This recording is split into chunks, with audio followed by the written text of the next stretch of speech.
हमारा मनी पैसा के बारे में, ठीक है। तो हमारा एक सवाल है, वर्कर्स अर्न 2100 इन 3 वीक्स रुपये कितने कमाता है, ठीक है। How much does he earn per day, per day मतलब डेली। वो कह रहा है एक कोई वर्कर है जो मजदूर है वो 2100 रुपये कमावे 3 सप्ताह के अंदर।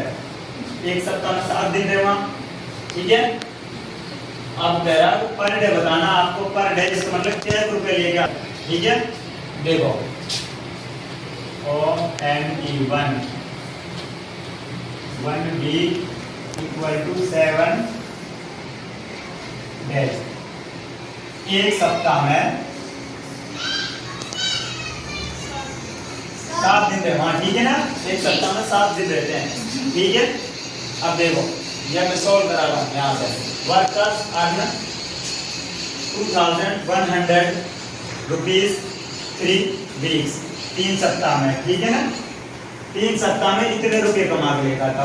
लेकिन मैं कह रहा हूँ 1 वीक, पहले हम एक सप्ताह में निकालेंगे, उसका पहले थोड़ा थोड़ा करके निकालेंगे, पहले सप्ताह में निकालेंगे फिर डे में निकालेंगे, दिन में।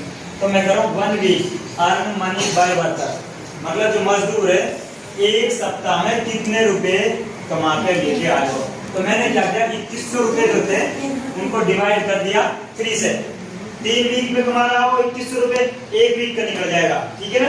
देखो 3 1 जा 3, 3 7 जा 21, 3 7 21 और 2 जीरो बची थी, 2 जीरो मैंने ऊपर लगा दी। अब तुम अपने हिसाब से लगाओ, 2100 रुपए 3 सप्ताह काम करने जा रहे हो, एक सप्ताह में 700, दूसरे सप्ताह में भी देखो एक सप्ताह का पहले का 700, दूसरे तीसरे का भी 700, और ये हो गया 2100। इसका मतलब सही है, एक सप्ताह का ये और दूसरे का 700 ये और तीसरे का 700 ये, और दोनों तीनों जोड़ दिए तो टोटल हो गया तीसरे का, ठीक है ना। इसका मतलब सही है जी। 1 वीक का ये, इसका मतलब एक सप्ताह में वो 700 रुपए कमा रहा हो, ठीक। आप कह रहा हो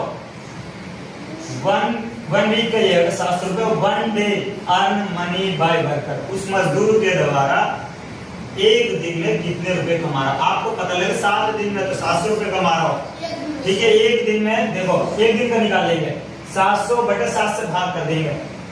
1 वीक में 7 डेज रहे, 7 दिन रहे, ठीक है। 7 1 जा 7, 7 1 जा 7, 7 से 7 कट गया और 1 बचा, 2 जीरो बचे, 100 रुपीज। इसका मतलब 1 day earn money by worker 100 रुपए, एक दिन में 100 रुपए कमा रहा हूं। अब ना तो यहाँ से देख लो 700 रुपए हैं हमारे पास।